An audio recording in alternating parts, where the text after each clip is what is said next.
Dia. Esse é o segundo vídeo de introdução à filosofia política e nós vamos tratar nesse vídeo do conceito de ideologia e também de alguns conceitos como desigualdade social, direitos humanos, participação política e assim por diante. No primeiro vídeo sobre introdução à filosofia política, nós vimos os grandes sistemas políticos. E aqui nós vamos ver um pouco mais de temas relacionados ao cotidiano da vida política. Primeiro vamos conversar sobre democracia. O que é democracia? Nós vimos nas questões da chamada oral que democracia é o governo de todos, o governo da maioria. É um sistema político que surgiu na Grécia, na cidade de Atenas principalmente, aonde a maioria dos considerados cidadãos tinha direito a voto, tinha direito de participar das questões políticas da cidade. Todo mundo tinha voz. Porém, quem era considerado cidadão na Grécia Antiga não eram todas as pessoas. Crianças, mulheres, escravos, estrangeiros não faziam parte desse grupo. Então, apesar da ideia de democracia ela ter surgido na Grécia, a democracia efetiva que aconteceu na Grécia é um pouco diferente do nosso sistema de democracia. Aqui no Brasil, especialmente agora no século XXI, você tem 16 anos, você pode participar da vida política. Você pode, com 18 anos, se candidatar, mas a partir de 16 anos você já pode votar e participar de assembleias e assim por diante. Qual que é a relação entre democracia e cidadania? Cidadania é a capacidade de viver em cidade, na cidade, em sociedade, de forma cooperativa, de forma positiva, de forma boa. O cidadão é alguém que tem plena consciência dos seus direitos e deveres. E numa democracia, se essa democracia ela é recheada de cidadãos, ela vai ser uma boa democracia porque ela vai ter a participação de pessoas conscientes, de pessoas preocupadas com o bem comum. Então não existe um sem o outro. Não existe cidadania se a sociedade ela não for uma sociedade democrática, uma sociedade em que a maioria possa participar dos rumos da vida da cidade, dos rumos da vida política, dos rumos da vida daquele grupo social.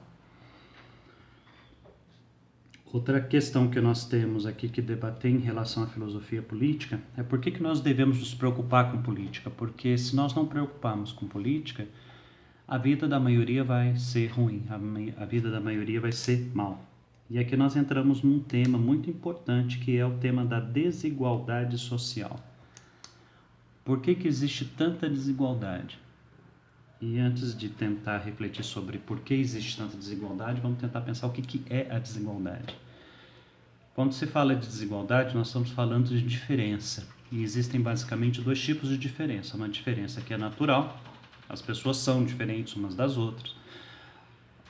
Uns são homens, outros são mulheres, uns são mais altos, outros são mais baixos, uns são negros, outros são brancos, outros são orientais e assim por diante. Existem diferenças que são da natureza das pessoas. Essas diferenças elas não são nem boas nem ruins, elas são parte da natureza e tornam a humanidade essa maravilha, essa diversidade que a humanidade é.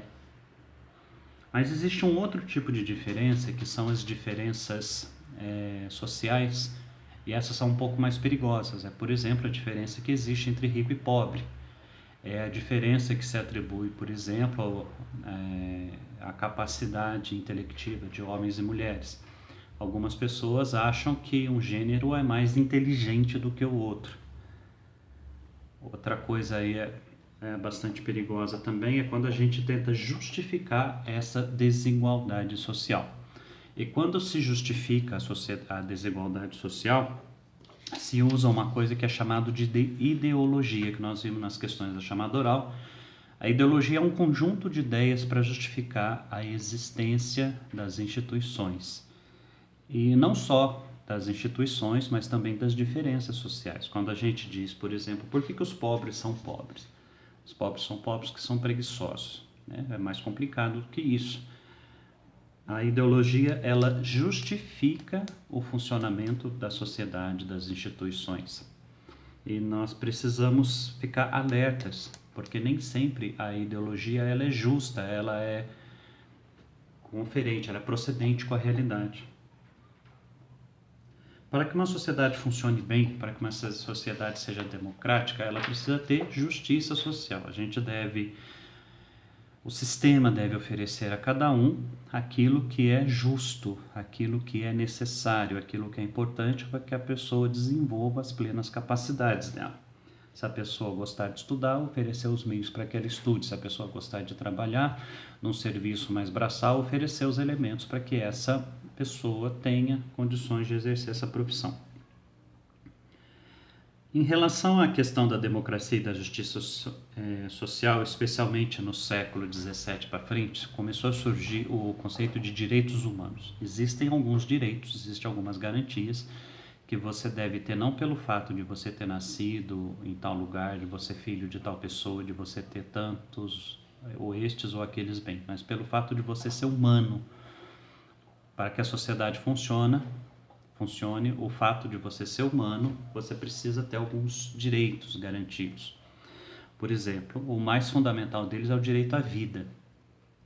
Sem vida não tem sociedade. Sem pessoas vivas não há possibilidade de sociedade. Por isso, o mais básico, o mais elementar de todos os direitos é o direito à vida. Ele se sobrepõe aos outros direitos. Ele se sobrepõe, por exemplo, ao direito de ir e vir. Nessa pandemia do coronavírus, tem uma polêmica grande até que ponto o Estado ele tem poder para coibir a movimentação dos cidadãos. Ele tem o poder para coibir a movimentação dos cidadãos se essa movimentação colocar em risco o direito à vida das pessoas. As pessoas não podem ficar por aí circulando para ficarem doentes. Se o Estado tiver uma fundamentação de que tolher o direito de ir e vir é para garantir o direito à vida, é justo, é correto, na medida em que o direito à vida é o direito mais fundamental. Você não pode ir e vir se você estiver morto. Então, para ter os seus direitos garantidos, existe uma hierarquia de direitos que devem ser garantidos primeiro. E antes de garantir o direito de ir e vir, a sociedade ela deve garantir, promover o direito à vida. Então, aqui nós terminamos o segundo tema, o segundo vídeo do tema filosofia política. Por que nós devemos participar da vida política? Porque participando da vida política de forma consciente, nós vamos ter uma boa cidade.